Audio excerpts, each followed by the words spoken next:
Bonjour à tous, nous allons commencer. Donc nous allons regarder les énergies générales. Avant tout, vous rentrez dans cette période avec l'énergie de l'étoile. Donc ce qui est très positif puisque ça montre que vous avez cette énergie d'espoir. Vous croyez dans les possibilités, c'est presque vous croyez dans les miracles, dans le sens même quand quelque chose, vous rêvez de quelque chose et vous n'avez pas les preuves que ça peut se réaliser, dans l'immédiat, dans votre environnement immédiat, eh bien vous continuez à croire. Et il y a aussi cette forme où on sent que vous croyez à la destinée, ou vous croyez à votre étoile, ou qu'il y a quelque chose d'écrit quelque part dans le ciel, ce qui n'enlève pas la latitude, mais comme s'il y avait un peu cette guidance qui vient de l'univers dans votre vie. Alors là, c'est aussi le fait que dans cette période, ça va être un moment où il faut que vous vous posiez la question comment vous pouvez au mieux partager votre contribution au monde. Donc, c'est-à-dire exprimer qui vous êtes pleinement, avec vos talents, avec vos envies, avec vos rêves.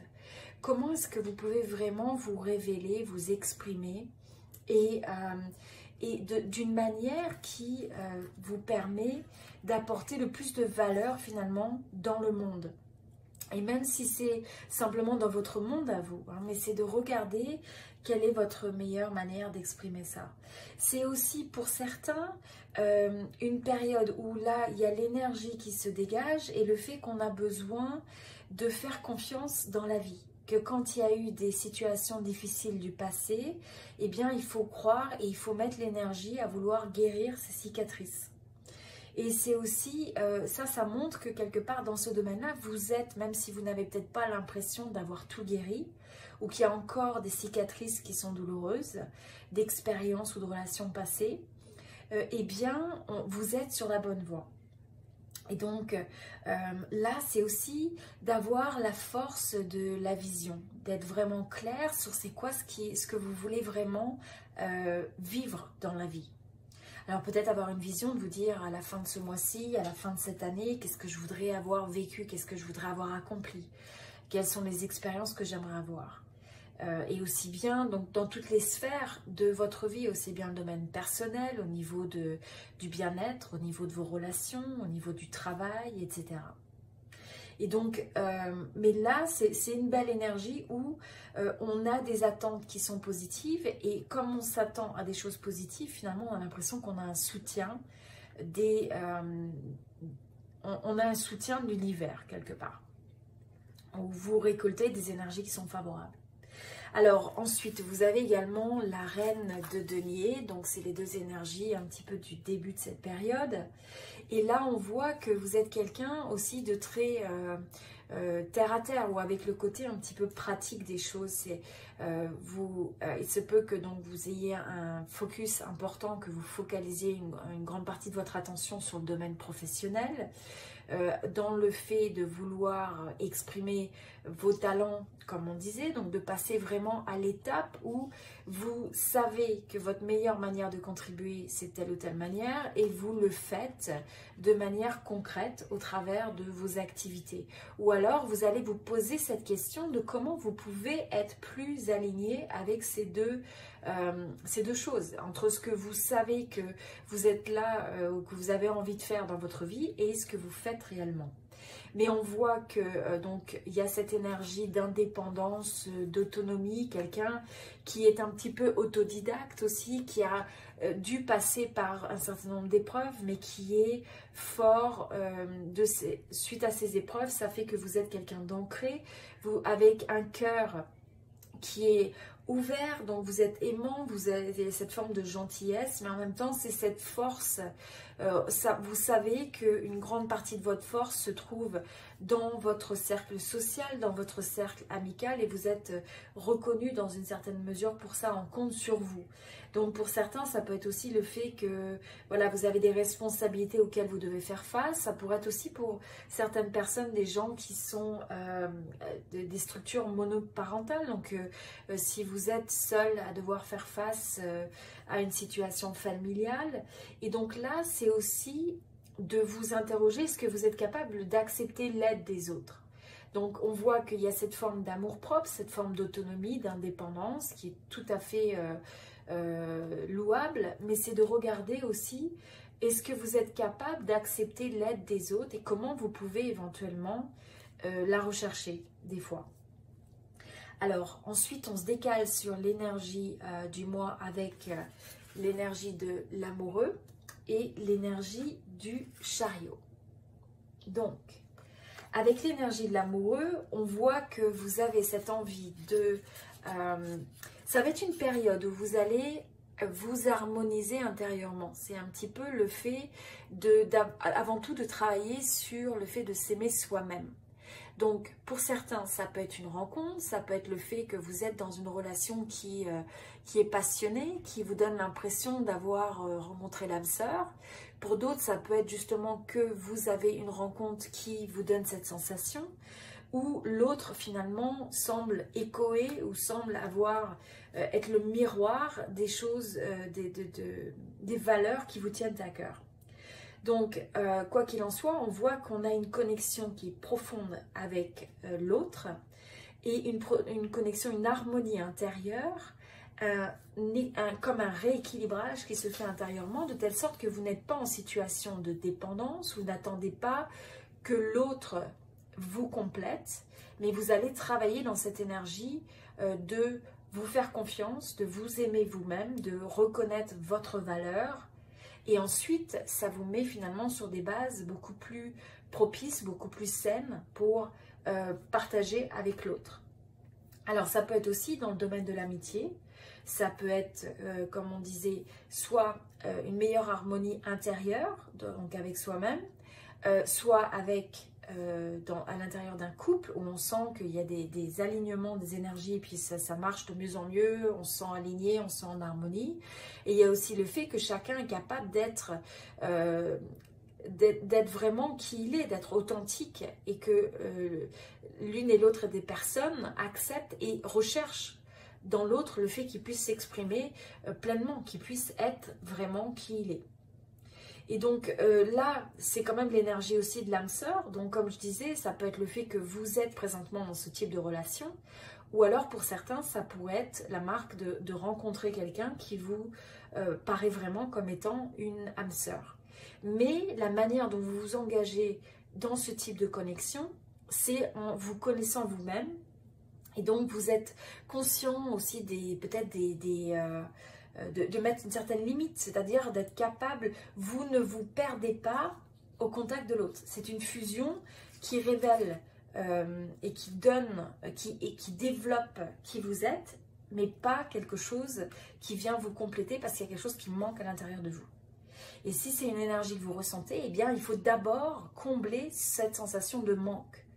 Parce que le fait de rentrer dans une connexion, de rester dans une connexion parce qu'on est dépendant que l'autre finalement comble ce besoin, eh bien, c'est pas quelque chose d'équilibré et de sain.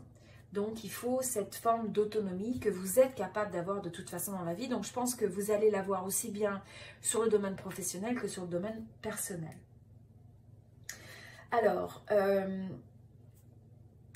mais c'est aussi le fait que si vous rencontrez quelqu'un qui vous paraît être comme une âme sœur, c'est de ne pas non plus rester dans une énergie qui est trop autonome et trop indépendante. Mais c'est aussi de s'autoriser quelque part à tomber amoureux et cette forme de vulnérabilité aussi. Donc, on passe à l'énergie suivante qui est l'énergie du chariot.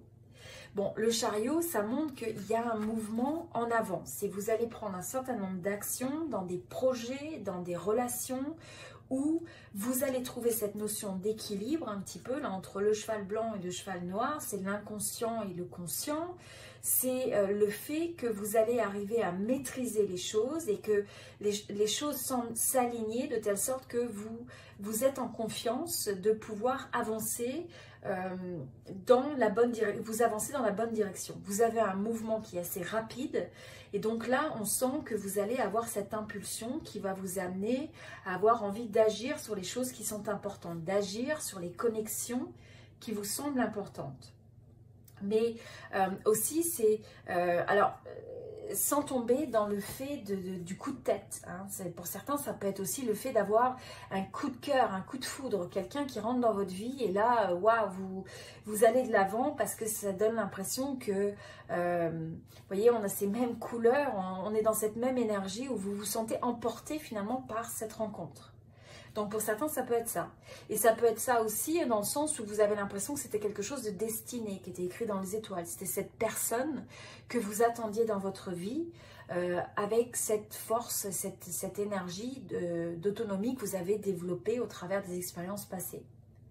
Donc ça, c'est vraiment des bonnes cartes, j'aime beaucoup. Ensuite, nous avons au niveau du challenge ou du défi pour cette période, des obstacles, ce qui peut vous ralentir. C'est le roi d'épée. Alors, avec le roi d'épée, c'est le fait que là, il va falloir prendre de la hauteur, de la perspective. C'est un peu ce que j'appelle la vue d'hélicoptère. Hein. Donc, c'est un peu cet oiseau qui est en haut de la montagne et qui est capable d'avoir un regard d'ensemble sur les choses, de ne pas être trop proche des situations, donc de ne pas être trop dans l'émotion. C'est un peu la force analytique, c'est la force mentale. C'est le fait que là, ce qui va être important, c'est que vous utilisiez votre, j'ai envie de dire, votre intelligence, le fait de votre capacité de penser clairement, de discernement, mais en même temps, c'est de faire attention que vous ne soyez pas trop dans votre tête et que vous ne tombiez pas dans une situation où vous over-analysez, enfin vous analysez trop quelque chose de manière rationnelle, de manière logique, de manière mentale, intellectuelle. Et là, il faut peut-être se laisser aussi porter par le flot de la passion, des émotions, que ce soit quel que soit le domaine de votre vie. Donc, c'est de voir ça comme une force. Vous allez avoir envie de voir la vérité, vous avez envie de percer et de voir vraiment quelle est la vérité dans une situation. Donc, parce que c'est le défi ou le challenge, c'est aussi de vous poser la question, des fois, quand vous avez des situations, est-ce que vous regardez vraiment, est-ce que vous arrivez à percevoir la réalité, la vérité des choses? Parce que, est-ce que vous avez assez de recul sur les choses? Assez de perspective? Est-ce que vous avez pris cette vue d'hélicoptère? Des fois, c'est le fait aussi de s'extraire pendant un moment, de marquer la pause, de se désengager d'une situation, d'arrêter d'y penser, peut-être de méditer ou simplement de poser les choses pour avoir ce recul. Mais faire attention que la force du discernement, oui, mais pas dans le sens où ça devient quelque chose où vous êtes trop dans votre tête, où vous analysez trop. Et donc, l'opportunité pour cette période, c'est l'opportunité du roi de coupe. Donc là, vous voyez, on a à la fois la force du mental qui est là, et l'opportunité, justement, c'est de rentrer dans votre énergie plus émotionnelle aussi, d'être connecté à ce que vous ressentez, connecté à vos sentiments, connecté à vos émotions. Qu'est-ce que ça vous dit? Qu'est-ce que ça vous indique? Et donc là, c'est aussi la forme de la sagesse du cœur. C'est la sagesse...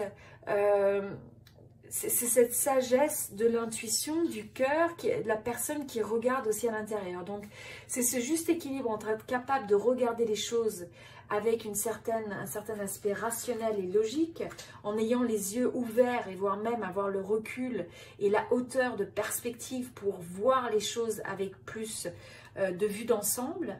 Et en même temps, être capable de fermer ses yeux, comme je disais juste avant, d'aller dans le côté de méditation, d'aller à l'intérieur de vous pour écouter quels sont vos sentiments par rapport à une situation. Qu'est-ce que vous ressentez? Et donc, du coup, c'est la capacité de pas simplement écouter sa tête, mais aussi écouter son cœur. Donc là, posez-vous la question, dans quelle mesure vous faites ça dans votre vie? C'est de trouver cette forme aussi d'équilibre émotionnel, mais d'écoute émotionnelle, d'accord? Donc c'est d'être connecté, de prendre des décisions qui semblent être alignées avec le cœur, avec la sagesse du cœur. Et c'est aussi d'être conscient aussi c'est de se connecter à l'inconscient. Là, on a les yeux ouverts, on regarde la réalité, c'est quelque chose de très pratique, de très tangible, rationnel, comme on disait, pragmatique. Alors que là, on a le côté où on va du domaine de l'inconscient, des émotions, des perceptions. Et donc, la force, c'est d'arriver finalement à combiner les deux, à intégrer ces deux perspectives. Et c'est aussi de faire preuve de diplomatie. Donc c'est d'avoir cette possibilité de créativité, cette forme de savoir couper, de savoir trancher, de savoir discerner, et de l'autre côté d'avoir cette flexibilité aussi, cette créativité, cette capacité d'aller avec le flow en fait. Voilà. Alors au niveau du message intuitif pour le mois, nous avons le fait de savoir dire si vous êtes, savoir s'excuser en fait. Donc simplement, là c'est peut-être un rappel, c'est un rappel intuitif pour vous dire est-ce qu'il y a des choses où vous avez des regrets? Est-ce qu'il y a des relations ou des connexions où vous vous dites ben, je ne sais pas trop comment approcher ça, je ne sais pas quoi dire. Et peut-être que des fois dans certaines situations, l'ego est ce qui nous influence ou ce qui va en fait... ce qui va être à l'origine des décisions qu'on prend, ou des actions qu'on prend, ou des manques d'action qu'on prend. Donc des fois, c'est juste de poser l'ego, hein, parce que ça n'apporte jamais rien de bon, et même si l'autre n'est pas désireux de le faire, c'est simplement des fois de prendre, de donner la main et d'être capable de dire qu'on est désolé, de prendre responsabilité au moins pour son rôle dans la situation. C'est pas le fait de prendre la responsabilité sur le rôle de l'autre, mais c'est au moins de reconnaître que dans toute situation, on a souvent 50%, puisqu'on co-crée avec les gens, on crée en collaboration avec les gens une expérience. Donc dans les relations, on a toujours un 50%, 50%. Donc c'est de ne pas laisser finalement votre ego être quelque chose qui vous ralentit, parce que ça devient de toute façon un poids dans une certaine mesure, et ça devient quelque chose qui peut engendrer un bagage, ça devient quelque chose qui vous ralentit, parce que c'est toujours présent quelque part dans votre champ énergétique. Donc c'est une façon de relâcher ça, pardonner, dire qu'on est désolé. Et c'est pas toujours le fait, bon, ça peut être le fait de le dire oralement, d'écrire quelque chose, de faire une démarche, de faire un geste, ou au moins c'est d'aller à partir de cette énergie, déjà de commencer à reconnaître quand vous avez des torts finalement. Voilà. Alors merci à tous d'avoir regardé cette vidéo, j'espère qu'elle vous a inspiré et je vous invite à l'aimer, à donc liker ou aimer cette vidéo pour supporter cette chaîne, j'apprécierais beaucoup. N'hésitez pas à me laisser un commentaire, à partager avec moi comment cette vidéo vous a inspiré. Voilà, donc je vous souhaite tout le meilleur et je vous dis à très bientôt. Merci.